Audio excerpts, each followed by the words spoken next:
Hi guys, ఎలా ఉన్నారు? బాగున్నారా? నేను మీ Manikanta. Welcome back to my channel Marakat money Telugu vlogs guys. So నిన్న మన టెలిగ్రామ్ గ్రూప్లో ఒక పెద్ద యుద్ధమే జరిగింది. సో నెక్స్ట్ ఏ వీడియోస్ కావాలని చెప్పి నేను పెట్టడం, మీరు వెంటనే నాకు చేయలేదు, సో ఫార్మసీకి చేయలేదు అని చెప్పేసి ఒకరికొకరు యాక్చువల్గా ఇలా గొడవ పడుతున్నారు. So please guys, so hey guys, మీరు కనుక ఫస్ట్ టైం ఇప్పుడే జాయిన్ అయి ఉంటే కనుక, సో మన వీడియో చూస్తుంటే టెలిగ్రామ్ గ్రూప్ ఒకటి మనకు ఉంది, మరకత్ మనీ తెలుగు వ్లాగ్స్. సో మన టెలిగ్రామ్ గ్రూప్ పేరు. సో మీరు టెలిగ్రామ్లో సెర్చ్ చేసి ఆ గ్రూప్లో జాయిన్ అవ్వండి. చాలా ఇన్ఫర్మేషన్ నేను షేర్ చేస్తున్నాను, అలానే మన ఫ్యామిలీ మెంబర్స్ కూడా వాళ్ళకి తెలిసిన ఇన్ఫర్మేషన్ షేర్ చేస్తున్నారు. సో ఫస్ట్ అయితే అక్కడ జాయిన్ అవ్వండి. సో గాయస్, సో మీరైతే నిన్న నైట్ గొడవ పడినట్టు టెలిగ్రామ్ గ్రూప్లో గొడవ పడద్దు. అందరికీ నేను వీడియో చేస్తాను. సో ప్రజెంట్ 1 by 1 చేసుకుంటూ వస్తున్నాను. సో వెబ్ ఆప్షన్స్ లోపల మీకు ఫుల్ క్లియర్ ఇన్ఫర్మేషన్ అయితే మీకు ఇస్తాను నేను. సో గాయస్, నెక్స్ట్ నన్ను ఎక్కువగా అడుగుతున్న దాంట్లో ఇంకొక టాపిక్ ఏంటంటే civil engineering. So civil engineering గురించి అడుగుతున్నారు గాయస్. సో ఈరోజు నేను సివిల్ ఇంజనీరింగ్ గురించి చాలా డీటెయిల్డ్ ఇన్ఫర్మేషన్ ఇవ్వబోతున్నాను. చాలామందికి ఒకటి ఉన్నది యాక్చువల్గా, అసలు లేడీస్ సివిల్ ఇంజనీరింగ్కి జాయిన్ అవ్వచ్చా, వెళ్ళొచ్చా? సో ఇంకొకటి, సివిల్ ఇంజనీరింగ్కి అసలు ఆపర్చునిటీస్ ఉంటాయా? సో గవర్నమెంట్ సెక్టార్లో జాబ్స్ వస్తాయా, ప్రైవేట్ జాబ్స్ వస్తాయా, అసలు ఎటువంటి జాబ్స్ ఉంటాయి? అదేవిధంగా అసలు ఎందుకు సివిల్ ఇంజనీరింగ్ అంటే చాలా తక్కువ ప్రయారిటీ ఇస్తారు? ఇంకొకటి కూడా చెప్తాను నేను, మీకు సిఎస్సి కనుక రాకపోతే సివిల్ ఇంజనీరింగ్ కూడా తీసుకోవచ్చా? సివిల్ ఇంజనీరింగ్ నుంచి కూడా మనం సాఫ్ట్వేర్ ఇండస్ట్రీలోకి వెళ్ళొచ్చా? ఇటువంటి విషయాలు మొత్తం నేను క్లియర్ కట్ ఇన్ఫర్మేషన్ ఇస్తాను గాయస్. మీరు స్కిప్ చేయొద్దు. ఇటువంటి ఇన్ఫర్మేషన్ మీకు ఎక్కడ ఇంతకుముందు ఎవరు చేసి ఉండకపోవచ్చు కూడా. సో మీకు స్కిప్ చేయకుండా చూడండి. So let's get started guys. So first మనం అసలు సివిల్ ఇంజనీరింగ్ ఏంటి అనేది తెలుసుకుందాం. సో మీ అందరికీ తెలిసింది ఏంటంటే, సివిల్ ఇంజనీరింగ్ అంటే ఓకే ఓన్లీ కన్స్ట్రక్షన్, ఓకే బిల్డింగ్లు కట్టాలి, అక్కడికి వెళ్ళి పక్కన కూర్చోవాలి ఎండలో. సో ఇది ఒకటి అందరికీ తెలిసింది. సో ఒకటి గుర్తుపెట్టుకోండి గాయస్, సివిల్ ఇంజనీరింగ్ ఎవరు తక్కువ అంచనా వేయద్దు. సివిల్ ఇంజనీరింగ్ అంటే ఏంటి అంటే, ఒకటి గుర్తుపెట్టుకోండి, ఈ కంప్యూటర్స్ కానీ ఈ ఐటీ టెక్నాలజీస్ ఇవన్నీ ఏమీ లేనప్పుడు, సో మనం బేసిక్గా సివిల్ ఇంజనీరింగ్ని మదర్ ఆఫ్ ఇంజనీరింగ్ టెక్నాలజీస్ అంటాము. ఎందుకంటే మన ఇంజనీరింగ్లో ఉన్న one of the oldest and fine course ఏదన్నా ఉంది అంటే అది సివిల్ ఇంజనీరింగ్. సో ఇది మనకి ఎప్పుడైతే ఇంజనీరింగ్ అనేది మనకి ఇంట్రడ్యూస్ చేశారు ఎడ్యుకేషన్ సిస్టంలో, one of the first group వచ్చేసి సివిల్ ఇంజనీరింగ్. సో దాన్ని తక్కువ అంచనా వేయద్దు. ఈరోజు మీరు ఇంట్లో ఉంటున్నారంటే అఫ్కోర్స్ మీరు మేస్త్రి అంటారు, హీఈస్ నథింగ్ బట్ ఇంజనీరింగ్ చేయని ఇంజనీర్ అతను కూడా.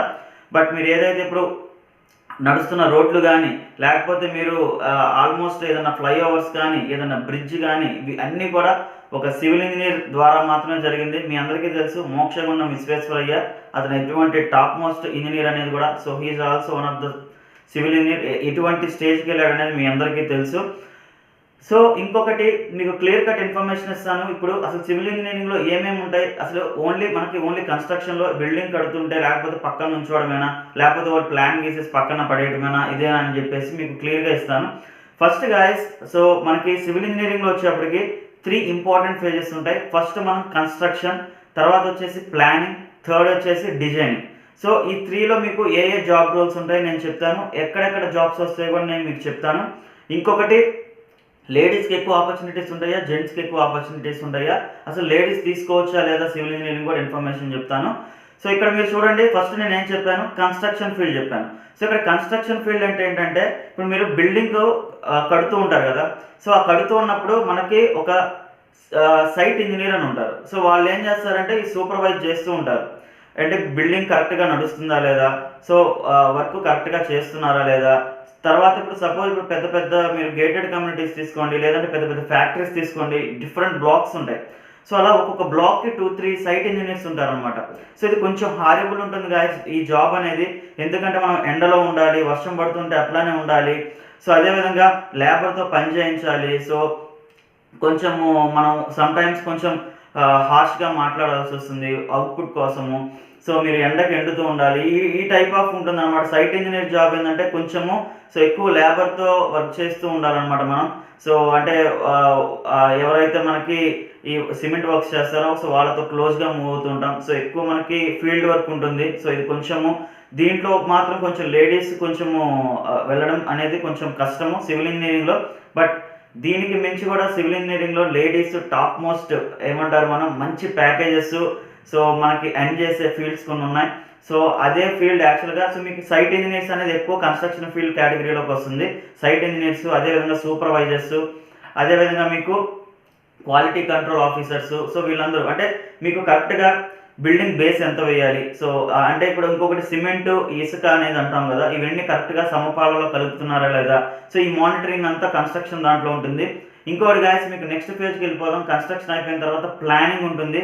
సో ప్లానింగ్లో బేసిక్గా one of the best stream guys ఇది. ప్లానింగ్ ఏంటి అంటే మనం హ్యాపీగా ఇట్లానే మనకి సాఫ్ట్వేర్ ఇండస్ట్రీ ఎలా అయితే ఏసీలో కూర్చుంటాం అలానే ఏసీలో కూర్చొని సో హ్యాపీగా మీరు ప్లాన్ చేయొచ్చు. సో ప్లానింగ్స్కి మనకి ఎంఎస్ మైక్రోసాఫ్ట్ వాళ్ళ టూల్స్ ఉన్నాయి, ఎంఎస్ ఫ్రేమ్ వర్క్ అని చెప్పేసి, అదేవిధంగా ప్రిమ్వేరా అని చెప్పేసి, ప్రిమ్ అవేరా అని చెప్పేసి ఇంకొక సాఫ్ట్వేర్ ఉంది. అది వేరే వేరే టెక్నాలజీలో వేరే వేరేలా పిలుస్తారు, but so correct pronunciation is Primavera. So అదొక సాఫ్ట్వేర్ ప్లానింగ్స్కి అనమాట. అంటే ఇప్పుడు సపోజ్ కస్టమర్ క్లయింట్ మన దగ్గరికి వచ్చారు, లెట్స్ అజ్యూమ్ కాగ్నిజెంట్ కంపెనీ ఉంది. సో కాగ్నిజెంట్లో ఇప్పుడు సపోజ్ ఒక 4 బ్లాక్లు ఉన్నాయి. ఇప్పుడు వాడు 5వ బ్లాక్ ఎక్స్టెండ్ చేద్దాం అనుకుంటున్నాడు. సో అయితే అక్కడ ఎన్ని ఫ్లోర్స్ కట్టడానికి అనువుగా ఉంది స్థలం అనేది. అయితే లోపల మనం బేస్మెంట్ అంటాం కదా, పునాది అంటాం. లేదంటే ఆ పునాది ఎంతవరకు వేస్తే ఇప్పుడు సపోజ్ మీరు 12 ఫ్లోర్స్ కట్టాలనుకోండి, దానికి తగ్గ పునాది వేయాలి. లేదు మీరు 30 ఫ్లోర్స్ కట్టాలనుకోండి, దానికి తగ్గ పునాది వేయాలి. అదే 3 ఫ్లోర్స్ 4 ఫ్లోర్స్ అని పెద్ద పునాది అవసరం లేదు, నార్మల్ పునాది అయితే సరిపోతుంది. సో ఈ ఫౌండేషన్ అనేది ఎంత బేసిస్ మీద, నువ్వు ఎన్ని ఫ్లోర్స్ కడితే ఎంత ఫౌండేషన్ వేయాలి, సో అదేవిధంగా నీకు అసలు ఎట్లా ప్లానింగ్ అనేది, నువ్వు ఈ ఫ్లోర్లో నీకు ఎంత సేఫ్టీ కావాలి, సో ఆ టైప్ మొత్తం అంతా కూడా మనకి ప్లానింగ్ దాంట్లో చేస్తారు. ఇదంతా టోటల్ కూడా మీకు ఈ ప్లానింగ్ అనేది బేసిక్గా ఎట్లా ఉంటుందంటే ఒక సాఫ్ట్వేర్స్ మీద మీరు డిజైన్ చేయాల్సి వస్తుంది. సో మీరు ప్యారలల్గా కనుక ఎవరైతే సివిల్ ఇంజనీరింగ్ చేస్తారో వాళ్ళు ప్రిమ్ అవేరా కానీ అదేవిధంగా మైక్రోసాఫ్ట్ ఫ్రేమ్వర్క్ రిలేటెడ్ టూల్స్ కనుక మీరు నేర్చుకుంటే సో మంచి హ్యాండ్సమ్ ప్యాకేజెస్ వస్తాయి. ఎస్పెషల్లీ ఈ ఫీల్డ్ వచ్చేటప్పుడు మనకి లేడీస్కి చెప్పొచ్చు. సో దట్టు కమ్యూనికేషన్ స్కిల్స్ బాగుండాలి, కస్టమర్తో మాట్లాడేటప్పుడు కస్టమర్ ఇంటర్ఫేసింగ్ ఉంటుంది దీంట్లో. సో లేడీస్కి కొంచెం మాట్లాడే విధానం ఇది బాగుంటుంది. ఎందుకు లేడీస్కి అని చెప్తున్నానంటే సో మీ అందరికీ తెలుసు, సో దీంట్లో మనీ కూడా ఇన్వాల్వ్ అవుతుంది, మనీ మ్యాటర్స్ కూడా ఇలాంటివి కూడా మాట్లాడుకోవచ్చు, ఫినాన్షియల్ థింగ్స్ కూడా ఇందులో ఉంటాయి. సో ఫినాన్షియల్ థింగ్స్ ఎందుకు చెప్తా అంటే సో ఎవరైనా హిందూయిజం ఫాలో అవుతే మీరు చూడొచ్చు యాక్చువల్గా సో మన దేవతలకి కూడా ఫినాన్షియల్ మినిస్టర్ ఎవరు మీ అందరికీ తెలుసు, మా లక్ష్మీదేవి. సో మీ అందరికీ తెలిసి ఇంట్లో కూడా ఏదైనా మనీ కనుక మనం మేనేజ్ చేయాలంటే లేడీస్కే ఇస్తారు. So because they are good maintenance అనమాట, especially in the sense financial దాంట్లో. మీ అందరికీ తెలుసు ఇప్పుడు మన ఇండియాలో కూడా ఉన్న ఫినాన్స్ మినిస్టర్ నిర్మలా సీతారామన్ కూడా ఒక లేడీయే. సో మన మోదీ గారు ఎందుకు ఆవిడకి పెట్టారంటే లేడీస్ అనేవాళ్ళు నీట్గా ఫినాన్షియల్గా మేనేజ్ చేస్తారు కాబట్టి వాళ్ళని హైర్ చేయడం జరిగిందనమాట. సో నిర్మలా సీతారామన్ కూడా. సో అందుకని సో జస్ట్ మీకు ఎగ్జాంపుల్ కోసం చెప్పాను. సో ఈ విధంగా ప్లానింగ్లో మంచి ఫ్యూచర్ ఉంటుంది. హ్యాపీగా అసలు బేసిక్గా బీటెక్ అనే గ్రూప్లో లేడీస్ తీసుకోవాలి, జెంట్స్ తీసుకోవాలి, లేకపోతే వీళ్ళు మాత్రమే ఉండాలి అనే ఎక్కడ ఆ ఫీలింగ్ అయితే ఎక్కడా లేదు. అది జస్ట్ మనకు వచ్చిన ఒక రూమర్స్, అపోహలు లాంటివి మాత్రం ఎక్కడ కూడా బీటెక్లో ఏ బ్రాంచ్కి కూడా ఓన్లీ జెండర్ బేసిస్ మీద అయితే అసలు లేదు. అది మీరు ఎవరు నమ్మద్దు. సో సివిల్లో కూడా ఇంకొకటి కూడా నేను చెప్తాను, ప్లానింగ్ సాఫ్ట్వేర్స్తో పాటు మీరు కనుక ఇంట్రెస్ట్ ఉంటే ఇంటీరియర్ డిజైనింగ్ నేర్చుకోండి. ఈరోజు మీరు నా ఇల్లు చూస్తున్నారు, బ్యాక్ సైడ్ వుడ్ వర్క్ చూస్తున్నారు, ఒక ఇంటీరియర్ డిజైన్ చేసిందే అనమాట ఇదంతా. సో ఇంటీరియర్ డిజైనర్స్ కూడా మీకు కనుక సివిల్ ఇంజనీరింగ్ కనుక ఉంటే one of the best asset అవుతుంది. సో సివిల్ ఇంజనీర్స్కి జస్ట్ మీరు ఒక ఇల్లు డిజైన్ చేయడానికి ఒక 2 BHK ఫ్లాట్ మీరు డిజైన్ చేయాలంటే మినిమం 10 lakhs నుంచి 15 lakhs ఉంటుంది అనమాట వుడ్ వర్క్ కోసం, మీరు ప్లానింగ్కి కానీ వీటన్నిటికీ. సో మీరు అర్థం చేసుకోవచ్చు ఎటువంటి ప్యాకేజ్ ఉన్నాయో. నేను మళ్ళీ చెప్తున్నాను గాయస్, ఇఫ్ యూ క్లిక్ మీరు నెక్స్ట్ లెవెల్కి వెళ్ళొచ్చు, సాఫ్ట్వేర్ ఇండస్ట్రీని కూడా బీట్అవుట్ చేసి వెళ్ళొచ్చు. ఇంకొకటి మీరు సాఫ్ట్వేర్ కంపెనీ పెట్టాలంటే that is not an easy task అనమాట. సాఫ్ట్వేర్ కంపెనీ పెట్టడం చాలా ఈజీ, చాలా కష్టం పెట్టడం. బట్ మీరు కనుక సివిల్ ఇంజనీరింగ్ చేస్తే మీరు కనుక ఒక 10 to 15 years ఎక్స్పీరియన్స్ తెచ్చుకుంటే if you have some money in hand మీరు హ్యాపీగా ఒక కంపెనీ పెట్టచ్చు, ఆర్కిటెక్చర్ కంపెనీ పెట్టచ్చు. మీరే కొన్ని వాటికి ఆర్కిటెక్ట్ కూడా డిజైన్ చేసేవచ్చు. సపోజ్ ఏదన్నా ఒక గేటెడ్ కమ్యూనిటీ కడుతున్నారు, ఆ ప్లాన్ మీరు డ్రా చేసి మీరే దాన్ని ఏమంటామంటే ఆర్కిటెక్ట్ కంపెనీస్ అంటాం. సో అవి మీరు ప్రొవైడ్ చేయొచ్చు, మీరు ఎంతోమందిని హైర్ చేసుకోవచ్చు, ఇంకొకరికి ఎంప్లాయ్మెంట్ ఇవ్వచ్చు. ఇది ప్లానింగ్ ఫేజ్ అనమాట. Next designing phase. So planning design కొంచెం కోరిలేట్ అయి ఉంటుంది. వన్స్ ప్లాన్ ఇచ్చిన తర్వాత సో డిజైనర్ బేసిక్గా ఏంటంటే ఈ వేసిన డిజైన్ బట్టి మాత్రమే మనకి ప్రొడక్ట్ అనేది డిపెండ్ అయి ఉంటుంది. మీరు ఎంత మంచిగా డిజైన్ చేస్తారో దాన్ని బట్టి ఉంటుంది. ఒక్కొక్కళ్ళు స్థలం ఇంతే ఉంటుంది కానీ ఎక్కువగా దాన్ని స్పేషియస్గా చూపించగలుగుతారు. So that is because of designing asset అని చెప్పి మనం చెప్పొచ్చు. సో దీంట్లో మనకి ఏంటంటే ఆటో క్యాడ్ లాంటి కొన్ని సాఫ్ట్వేర్స్ ఉంటాయి. సో మీరు పేరల్గా బీటెక్లో సివిల్ ఇంజనీరింగ్ చేస్తూ ఈ బ్రాంచెస్ మీద కనుక మీరు కాన్సన్ట్రేట్ చేస్తే సో మీరు మంచి శాలరీస్ మంచి ప్యాకేజ్ తీసుకోవచ్చు డిజైనింగ్ ఫేజ్లో. సో ఇప్పుడు మీకు అర్థమైంది కదా, దీంట్లో జెంట్స్ లేడీస్ అనే బయాస్ లేదు. సో ఇంకొకటి మనకి ఏపీలో ఉన్న మంచి కాలేజెస్లో చాలా కాలేజెస్ ఉన్నాయి. సో మీరు టాప్ అటానమస్ కాలేజెస్ ఏదైనా తీసుకోండి, సివిల్ ఇంజనీరింగ్ బాగుంటుంది. ఫస్ట్ ఆంధ్ర యూనివర్సిటీ, తర్వాత జేఎన్టీయూకే, ఆ తర్వాత మీరు అటానమస్ కాలేజ్ జీవీపీఈ కానీ, విఆర్ సిద్ధార్థ కానీ, ఎల్బీఆర్సీ కానీ, సో ఈ కాలేజెస్లో సివిల్ ఇంజనీరింగ్ బాగుంటుంది. So you can happily join. ఇంకోటి మీకు సిఎస్సి రావట్లేదు, నాకు సివిల్ అంటే కూడా ఇంట్రెస్ట్ ఉంది, రేపు ఫ్యూచర్లో ఒకవేళ నేను సాఫ్ట్వేర్లోకి వెళ్ళాలన్నా అని మీరు బాధపడద్దు. ఈవెన్ సివిల్ ఇంజనీరింగ్ చేసిన వాళ్ళు కూడా ఈరోజు సాఫ్ట్వేర్ ఇంజనీర్స్గా పనిచేస్తున్నారు. ఏం లేదు, మీరు జస్ట్ బీటెక్ నుంచి బయటకు వచ్చిన తర్వాత కొన్ని ప్రోగ్రామింగ్ లాంగ్వేజ్ నేర్చుకుంటే అమీర్పేట్లో ఇట్లా, సో మీరు స్టిల్ మీరు సాఫ్ట్వేర్ ఇండస్ట్రీకి మళ్ళీ రావచ్చు. సో ఇన్ కేస్ మీరు కనుక సివిల్ ఇంజనీరింగ్ నాకు అంత సాటిస్ఫాక్షన్ లేదు జాబ్ అనేది మీరు అనుకుంటే, in case if you realize after you got job in civil engineering, so మీరు ఇలా చేసుకోవచ్చు. ఇంకొకటి లేడీస్, అది మీకు క్లియర్ వచ్చింది కదా, క్లారిటీ వచ్చింది కదా, లేడీస్ అని ఎవరైనా ఇది చేయొచ్చు బేసిక్గా, దీంట్లో ఈ డిఫరెన్షియేషన్ అయితే ఏం లేదు. ఇంకొకటి అసలు ఏ ఫీల్డ్స్లో ఉంటాయి. సో మీకు ఒక చిన్న ఎగ్జాంపుల్ చెప్తాను. ఇప్పుడు మనకి ఎక్కడా కూడా అసలు ఖాళీ స్థలం అనేది కనిపించట్లేదు. చిన్న పల్లెటూరు నుంచి కూడా ఒక హైదరాబాద్, ఢిల్లీ, బాంబే లాంటి సిటీస్లో అంతా కూడా కాంక్రీట్ జంగిల్ అయిపోయింది. సో ఎక్కడ కనిపిస్తే అక్కడ గేటెడ్ కమ్యూనిటీ కట్టడం, రెసిడెన్షియల్ ఫ్లాట్స్ అమ్మేయడం. మీకు తెలుసు మన పాపులేషన్ ఎంత పెరిగిపోతుందో, ఎప్పుడో చైనాను కూడా బీట్అవుట్ చేస్తుంది. సో మీ అందరికీ తెలుసు జనాలు పెరుగుతున్నారంటే ఇల్లు కావాలి. సో ఇల్లు కావాలి అంటే మీలాంటి సివిల్ ఇంజనీర్స్ మాత్రమే కావాలి. అదేవిధంగా మనకి హైదరాబాద్ లాంటి సిటీస్లో మీరు రీసెంట్గా చూశారు, కేబుల్ బ్రిడ్జ్ కట్టారు, అదేవిధంగా మెట్రో కట్టారు. సో మీకు మంచి మంచి కంపెనీస్ ఉన్నాయి, ఎల్ఎన్టీ ఇన్ఫోటెక్ కానీ, అదేవిధంగా మీకు మై హోమ్ అని చెప్పేసి రెసిడెన్షియల్లో one of the top most అనమాట, లోదా. సో ఇవన్నీ చాలా ఉన్నాయన్నమాట, కంపెనీస్ ఎన్నో ఉన్నాయి. మనకి infrastructure developer companies, real estate companies, చాలా కంపెనీస్ ఉన్నాయి. వీటన్నిటిలో కూడా మీకు మంచి ప్యాకేజ్తో జాబ్ వస్తుంది.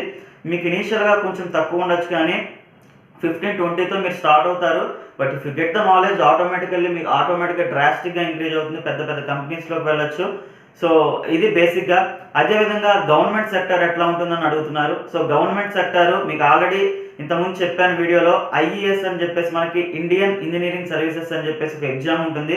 అది కనుక మీరు రాస్తే మీకు ఇంకొకటి ఏంటంటే బ్యూటీ, సివిల్ ఇంజనీరింగ్కి సపరేట్ బ్రాంచ్ ఉంది ఐఈఎస్లో. మీరు సపరేట్గా దీనికి ప్రిపేర్ అవ్వాల్సిన అవసరం లేదు. ఈ 4 years కనుక మీరు బాగా కనుక దీని మీద మీరు స్టడీ చేసి ఉంటే కనుక సివిల్ ఇంజనీరింగ్ మీద easily you can crack that IES exam అనమాట. సో అందులో కనుక మీకు జాబ్ వస్తే మనకి సెంట్రల్ గవర్నమెంట్ జాబ్స్ వస్తాయి. రైల్వేలో కూడా సివిల్ ఇంజనీర్స్ చాలామంది కావాలి. అదేవిధంగా మనకి ఇప్పుడు డిఫెన్స్లో చూడండి, మనకి ఇప్పుడు నార్త్లో అసలు రోడ్స్ ఎలా ఉంటాయంటే అసలు పక్కన లోయ ఉంటుంది, ఇటు రోడ్డు ఉంటుంది. సో ఇటువంటి కన్స్ట్రక్షన్స్, అదేవిధంగా మీకు జమ్మూ కాశ్మీర్ ఇట్లాంటి చోట్ల అసలు మీకు ఒకసారి చూస్తే అర్థమవుతుంది పిక్స్లో, అసలు ఈ బ్రిడ్జ్ ఎలా కట్టారు అసలు గ్రేట్ ఇంజనీర్స్ అని చెప్పి మీరు అనుకుంటారు కదా. సో ఇలాంటి కన్స్ట్రక్షన్స్ వాటిలోకి మీరు వెళ్ళొచ్చు ఈ ఐఏఎస్ ఎగ్జామ్ ద్వారా. సో అంతేకాకుండా మీరు గేట్ ఎగ్జామ్ రాస్తే దాంట్లో కూడా మీకు మంచి స్కోప్ ఉంటుంది, మంచి మంచి జాబ్స్ వస్తాయి. సో ఇది బేసిక్గా. సో మీకు క్లియర్ కట్ ఇన్ఫర్మేషన్ ఇచ్చాను. సో సివిల్ వాళ్ళు కూడా నా మీద పార్షియాలిటీ పెట్టుకోవద్దు, అందరికీ నేను చేస్తాను. రీసెర్చ్ చేయాలి. ఎవరో చేసిన వీడియో, ఎవరో చేసిన ఇన్ఫర్మేషన్ నేను చెప్తే నాకు డిఫరెన్స్ ఉండదు కదా. సో మణికంఠ మరకతమణి ఛానల్ అంటే సార్ రాజమౌళి స్టాంప్ ఉండాలి, అది దానికోసమే నేను ట్రై చేస్తున్నాను. సో అదేవిధంగా మీరు నాకు కూడా చాలా సపోర్ట్ చేస్తున్నారు. సో ఈ ఇన్ఫర్మేషన్ మీకు ఎవరు ఇంతవరకు ఇచ్చారా లేదనేది నాకైతే తెలియదు. బట్ నేను క్లియర్ కట్గా రీసెర్చ్ చేసి 2 days మీకు ఇన్ఫర్మేషన్ ఇచ్చాను. సివిల్ ఇంజనీరింగ్ కూడా one of the best engineering. ఏదైనా కానీ ఇంజనీరింగ్ బ్రాంచ్లో ఉన్నది ఏదైనా కానీ, so top most branches guys. మీరు చదవడంలో మీ స్కిల్స్లోనే ఉంటుంది, అది మాత్రం నేను చెప్పగలుగుతాను బేసిక్గా. సో మీకు చాలా నచ్చింది అనుకుంటున్నాను ఈ వీడియో. ఇంతటితో క్లోజ్ చేద్దాం. నెక్స్ట్ ఇంకా వేరే బ్రాంచెస్ కూడా నేను వీడియోస్ చేస్తాను. సో మీరైతే కామెంట్ సెక్షన్లో మీరు అడగాల్సిన అవసరం లేదు. వెబ్ ఆప్షన్స్ లోపల క్లియర్ కట్ ఇన్ఫర్మేషన్ మీకు ఇస్తాను. హ్యాపీగా వీళ్ళ వెబ్ ఆప్షన్స్ మీరు పెట్టచ్చు. సో ఇది గాయస్ ఈరోజు వీడియో. సో మీకు చాలా నచ్చింది అనుకుంటున్నాను. ప్లీజ్ గాయస్, ఆ వ్యూస్కి సబ్స్క్రిప్షన్స్కి సంబంధం లేదు. ఈరోజు మార్నింగ్ నుంచి 3 to 4 సబ్స్క్రైబర్స్ కూడా పెరగలేదు. సో నాకైతే అర్థం కావట్లేదు. సో ఎందుకని ఇంత మంచి కంటెంట్, ఇంత హార్డ్ వర్క్ చేసి నేను మీ ముందుకు తెస్తున్నాను. ప్లీజ్ గాయస్, చూస్తున్న ఒక్కళ్ళు జస్ట్ ఏం లేదు, ఒక సబ్స్క్రైబ్ బటన్ క్లిక్ చేయండి. దానివల్ల మీకు పోయే నష్టం అయితే ఏం లేదు కదా. సో అది కొంచెం నాకు మోటివేషన్గా ఉంటుంది. దానివల్ల నాకు వచ్చేదేమి ఉండదు. బేసిక్గా ఒక మోటివేషన్, ఒక సెల్ఫ్ సాటిస్ఫాక్షన్. సో నా కంటెంట్ నచ్చేంతమంది నన్ను సపోర్ట్ చేస్తున్నారు అనే దానికోసం నేను అడుగుతున్నాను. ప్లీజ్ గాయస్, ప్లీజ్ సబ్స్క్రైబ్ చేయండి. గైస్, మీకు కొన్ని వీడియోస్ నుంచి చెప్పడం జరుగుతుంది అన్అకాడమీ గురించి. సో మనకి అన్అకాడమీ అనేది ఇండియాలోనే one of the best online learning platform. So బేసిక్గా వీళ్ళు రీసెంట్గా మనకి కొన్ని తెలుగు బ్యాచెస్ స్టార్ట్ చేశారు. సో అక్టోబర్ 12th నుంచి. సో ఇక్కడ వచ్చేటప్పటికి చాలా మంచి ఫ్యాకల్టీ ఉన్నారు. సో ఇక్కడ మీరు చూడొచ్చు. సో వెంకట మారుతి ప్రసాద్, సో ఇతను MSc chemistry. So one of the best faculty అనమాట మనకు అన్అకాడమీలో, 13+ ఎక్స్పీరియన్స్. సో అదేవిధంగా కిషోర్ శ్రీరామ్, సో ఇతను కూడా వన్ ఆఫ్ ద బెస్ట్ అనమాట. So he's from Osman university Hyderabad. And మనకి చింతల డేవిడ్ రాజు, సో ఇతను కూడా వన్ ఆఫ్ ద బెస్ట్ అనమాట. సో మ్యాథమెటిక్స్ బాగా చెప్తారు ఇతను కూడా. సో ఇప్పుడు మనం ఇక్కడ చూద్దాం. సో ఈ బ్యాచ్ వచ్చేటప్పటికి మనకి అక్టోబర్ 12th నుంచి స్టార్ట్ అయింది గాయస్. సో వీళ్ళు ఏమేమి టాపిక్స్ కవర్ చేస్తున్నారు అనేది ఇక్కడ మీరు చూడొచ్చు. సో కెమిస్ట్రీ, మ్యాథమెటిక్స్, అదేవిధంగా ఫిజిక్స్. సో కెమిస్ట్రీలో మనకి 10 కోర్సెస్ వరకు ఉన్నాయి, మ్యాథమెటిక్స్లో 5, సో అదేవిధంగా ఫిజిక్స్లో 3 కోర్సెస్ ఉన్నాయి. సో ఇక్కడ మీరు టాపిక్స్ అయితే చూడొచ్చు. సో మనకి December 8th వచ్చేటప్పటికి పర్మిటేషన్స్ అనమాట. సో మనకు 1 hour 14 minutes ఉంటుంది. సో డేవిడ్ రాజ్ గారు చెప్తారు. అదేవిధంగా December 8th. సో ఈ క్లాసెస్ అన్ని గాయస్ తెలుగు బ్యాచ్ అనమాట, తెలుగులో ఉంటుంది. సో మనకి ఇక్కడ గ్రూప్ ఎలిమెంట్స్, సో మనకి ఇక్కడ వెంకట మారుతి ప్రసాద్ గారు చెప్తారు. సో ఇది కెమిస్ట్రీ, అదేవిధంగా thermal physics. So doubt clearing session ఉంటుంది మనకి ఎవ్రీడే కూడా అట్లానే. సో ఇక్కడ మీరు చూడొచ్చు. సో ఇది బేసిక్గా. సో ఇంకా కూడా మనకి డిఫరెంట్ బ్యాచెస్ ఉన్నాయి ఇక్కడ, కాంప్రహెన్సివ్ బ్యాచెస్ కూడా. సో ఇది గాయస్ బేసిక్గా మనకు అన్అకాడమీ గురించి. సో మీరు ఎవరైనా లాంగ్ టర్మ్ ప్లాన్ చేస్తుంటే so you can choose for this. లేదు అంటే మీరు మీ జూనియర్స్కి ఒకసారి ఇది షేర్ చేయండి. సో దట్ వాళ్ళు మంచి ర్యాంక్ కావాలంటే ఎవరన్నా సెకండ్ ఇయర్ స్టార్టింగ్ నుంచి వాళ్ళు లాంగ్ టర్మ్ తీసుకుంటారు. So that's it guys. So ఇది గాయస్ ఈరోజు వీడియో. సో మీకు నచ్చింది అనుకుంటున్నాను. నచ్చితే లైక్ చేయండి, షేర్ చేయండి, సబ్స్క్రైబ్ చేయండి. మరో ఇంట్రెస్టింగ్ వీడియోతో, ఇంట్రెస్టింగ్ అప్డేట్తో మళ్ళీ మీ ముందుకు వస్తాను. అప్పటి వరకు నవ్వుతూ ఉండండి, నవ్విస్తూ ఉండండి. Bye friends.